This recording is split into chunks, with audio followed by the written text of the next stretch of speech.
अस्सलाम वालेकुम व्यूवर्स, क्या हाल चाल है आपका? ठीक ठाक है। मेरा नाम सैयद ज़हन है और मैं आज से इंशाल्लाह एक ऑनलाइन स्टडी का सिलसिला का शुरू करने लगा हूँ ताकि कोरोना के बावजूद भी हम अपनी स्टडी को कंटिन्यू करें। इंशाल्लाह मैं कोशिश करूँगा, अगर टाइम इंशाल्लाह आगे भी मुझे मिला तो मैं यहाँ पर 9th-10th की और फर्स्ट ईयर सेकेंड ईयर तक का मैथ और फिज़िक्स आपका पूरा सिलेबस जो है वो कवर करके इंशाल्लाह यूट्यूब पे रख दूँगा। अच्छा बेटे, आज हमने अपना फिज़िक्स का एक टॉपिक शुरू करना है। पहले हम पढ़ते हैं साइंस क्या होती है। अच्छा बेटे, साइंस आप लोगों ने रखी हुई है, जो 8th क्लास से भी माशाल्लाह खुश पास हुए हैं, उन्होंने फ़ौरन जी क्या रखे हैं, साइंस रख रहे हैं। तो उनके बारे में ये साइंस बेटे होती क्या है। असल में साइंस की डेफिनेशन जो आपकी बुक में लिखी हुई है वो कहता है science is a knowledge which we gain observation and then experimentation. यानी कि वो इल्म जो हम किसी जिस्म को या किसी फिनोमिने को ऑब्ज़र्व करने से और बाद में उसको एक्सपेरिमेंट से साबित करने के बाद जो हमें इल्म हासिल होता है उसको हम क्या कह देते हैं, साइंस। दो चीज़ें बेटे, एक ऑब्जर्वेशन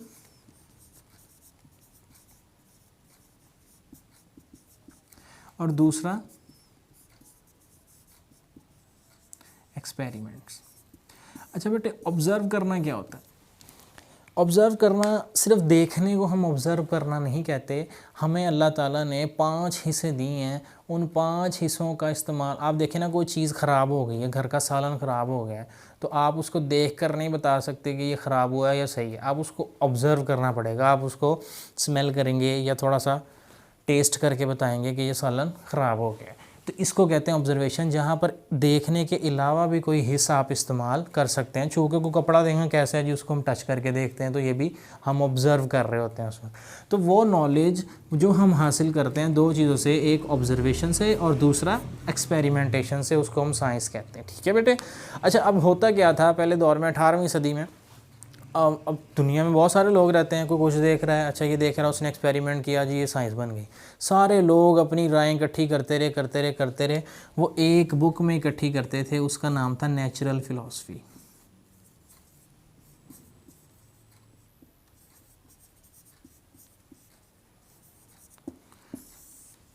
स्पेलिंग नेचुरल फ़िलासफ़ी।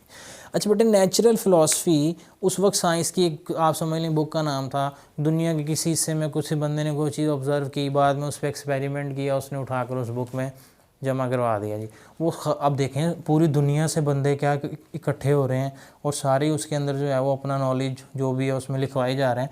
तो जाहिर सी बात है, आपको भी पता है कितनी देर एक बुक इतना लोड बर्दाश्त कर सकेगी। तो फिर क्या किया साइंसदानों ने, इसकी 2 ब्रांचें बना दी। इन्होंने कहा जी, एक ब्रांच इसकी कह दी फिज़िकल साइंसेस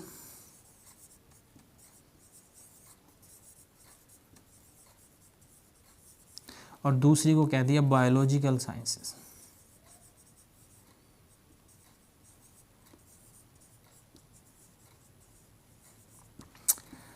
अच्छा, बायोलॉजिकल साइंसेस खैर एक अलग चीज़ है, वो हमने बायो में पढ़ना है। अच्छा, ये 2 बता दी। अच्छा, इसमें क्या है बेटे, वो कहता है जी आज के बाद जो जानदारों के बारे में सोच कर, को तजर्बा करके कोई बात साबित करेगा, उसको हम उठाकर एक अलग बुक बना ली है, बायोलॉजिकल साइंसेस हमने उसके अंदर डालनी है। और जो बेजान अशिया के बारे में कोई भी चीज़ पढ़ के और उसको एक्सपेरिमेंट करके साबित करके हमारे पास कोई नॉलेज लेके आएगा, उसको उठा के हमने फ़िज़िकल साइंसेस में डालना है। तो ये नेचुरल फ़िलासफ़ी की 2 ब्रांचें बन गई हैं। इसके अंदर physical sciences, the branch of natural philosophy which deals with non-living things, and the branch of natural philosophy which deal with the study of living things. तो ये 2 ब्रांचें बन गई। अच्छा, उसके बाद ये क्या हुआ, अब जाहिर सी बात है इसके अंदर भी बहुत सारा नॉलेज इकट्ठा होता रहा और नॉलेज आता रहा। तो फिर उन साइंसदानों ने क्या किया, इस फिज़िकल साइंस को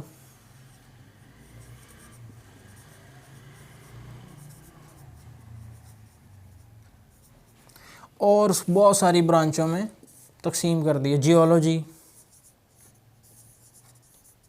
एस्ट्रोनॉमी, और इसी के अंदर, खैर जो बताने वाली बात है, इसी के अंदर हमारी एक ब्रांच आई फिज़िक्स। यहाँ से आएगी फिज़िक्स। ठीक है बेटे, दोबारा एक दफ़ा कहानी सुन लें। पहले दौर में साइंस क्या है, हमने पढ़ा कि वो नॉलेज जो हम ऑब्ज़र्व करने से और फिर उसको एक्सपेरिमेंट करने से जो नॉलेज हम हासिल करते हैं उसको हम साइंस कहते हैं। ठीक हो गया बात। अच्छा, अब ऑब्ज़र्व करना मैंने आपको बता दिया क्या होता है बेटे। सिर्फ देखने को हम ऑब्ज़र्व नहीं कहते, किसी चीज़ को सूंघना, उसको टेस्ट करना, आप अपनी कोई भी 5 हिस्से इस्तेमाल करके किसी चीज़ का मुआयना करते हैं तो उसको ऑब्ज़र्व कहते हैं। फिर बाद में हम एक्सपेरिमेंट कर लेते हैं तो वो हमारी साइंस बन जाती है। अच्छा, पुराने वक्त में 18th सेंचुरी तक जितना भी नॉलेज इकट्ठा होता था उस सब को इकट्ठा करके हम एक बुक थी नेचुरल फ़िलासफ़ी, उस बुक के अंदर उस सारे नॉलेज को इकट्ठा कर लेते थे। फिर क्या हुआ बेटे, जाहिर सी बात है नॉलेज बढ़ता गया तो बुक से कैपेसिटी इतनी नहीं थी, तो फिर उन्होंने क्या किया, इस बुक की 2 ब्रांचें बना ली। एक का नाम जी फिज़िकल साइंसेस और दूसरे को दिया बायोलॉजिकल साइंस। उन्होंने कहा जी कि आज के बाद जो बेजान अशिया के बारे में पढ़ेगा उसको हम फिज़िकल साइंसेस में डाल देंगे और जो जानदार अशिया के बारे में पढ़ेगा उसको हम बायोलॉजिकल साइंसेस में डाल देंगे। खैर इस तरह भी काम चलता रहा, लेकिन फिर बेजान चीज़ों के बारे में पढ़ते इतना नॉलेज इकट्ठा हो गया कि हमें इसकी भी आगे ब्रांचें बनानी पड़ी। तो इसकी बहुत सारी ब्रांचें में जियोलॉजी एक ब्रांच बना दी, जो आज के बाद ज़मीन के बारे में पढ़ेगा जी, वो जियोलॉजी में सारा नॉलेज रखेगा।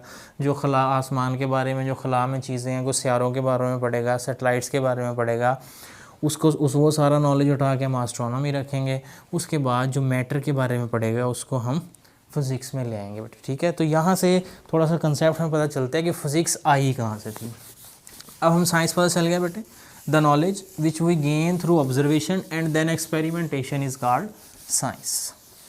अच्छा बेटे, याद क्या करने वाली बात है, एक तो आपने साइंस की डेफिनेशन याद करनी है, ये मैं आपको पेपर पॉइंट ऑफ व्यू से बता रहा हूँ कि याद क्या करना है, बाकी समझना है आप इंशाल्लाह। अब जैसे ही आपकी माइंड में साइंस का लफ्ज़ आए, आपने 2 लफ्ज़ अपने दिमाग में रखना है, एक observation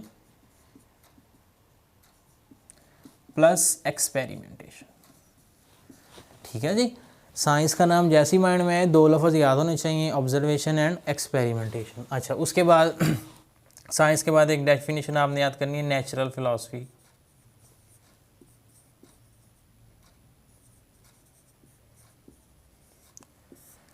natural philosophy 18th century तक, ये मैं बता दूँ, 18th सेंचुरी तक साइंस, हर किस्म की साइंस इसी सब्जेक्ट के नीचे डील की जाती थी। जो भी नॉलेज आया इसी में रख दो, इसको नेचुरल फ़िलासफ़ी कहते थे।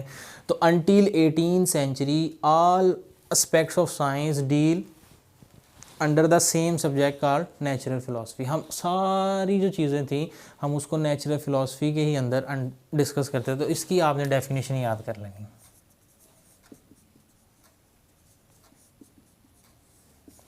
इसकी डेफिनेशन होगी। उसके बाद हमें पता है इसकी 2 ब्रांचें बनी, एक फ़िज़िकल साइंस और एक बायोलॉजिकल साइंस। तो आपने इसकी भी डेफिनेशन याद करनी। द ब्रांच ऑफ साइंस या natural philosophy, the branch of natural philosophy which deal with the study of non living thing is called physical sciences and with living thing is called biological sciences. ये definition होगी। उसके बाद आते हैं physics पे पहुँच गए। फिज़िक्स में बेटे हमने 2 चीज़ें पढ़नी हैं, matter, energy. In physics we study about matter and energy and their relationship. ठीक है, दोनों को पढ़ रहे हैं तो दोनों का आपस में ताल्लुक भी पढ़ लेंगे, क्या ताल्लुक है। ठीक है जी, फिज़िक्स की क्या डेफिनेशन है, in physics we study matter, energy and their relationship या इंटरेक्शन के, इनका दोनों का आपस में ताल्लुक क्या, ये हमारी फिज़िक्स होगी बेटा। हमने पूरी फिज़िक्स में सिर्फ मैटर और एनर्जी को ही डील करना। जहाँ भी आप जो सा मर्जी टॉपिक देंगे उसमें मैटर ज़रूर शामिल होगा, एनर्जी वहाँ पर ज़रूर मौजूद होगी। एनर्जी नहीं होगी तो मैटर होगा, मैटर नहीं होगा तो एनर्जी होगी। कुछ ना कुछ हम इंशाल्लाह इस फिज़िक्स में इसी तरह पढ़ते रहेंगे। अच्छा बच्चे, आज के लिए इंशाल्लाह इतना ही। तो आगे इंशाल्लाह हम पढ़ेंगे ब्रांचेज ऑफ फिज़िक्स की भी आगे हमें ब्रांचें बनानी पड़ी, क्योंकि जाहिर सी बात है फिज़िक्स के लिए इतना मैटर और एनर्जी के बारे में इतना नॉलेज इकट्ठा हो गया कि इस बुक से अकेली से भी बर्दाश्त नहीं हो सका। तो फिर हमने इसकी बहुत सारी ब्रांचें बनाई, मैकेनिक्स बना ली, साउंड बना ली, हीट। नेक्स्ट टॉपिक में इंशाल्लाह हम उसको डिस्कस करेंगे और फिज़िक्स के थोड़े से फ़ायदे मैं आपको बताऊंगा, जिससे हमें अहमियत पता चलेगी कि फ़िज़िक्स की क्या अहमियत है। ठीक है बच्चे, अल्लाह हाफिज़।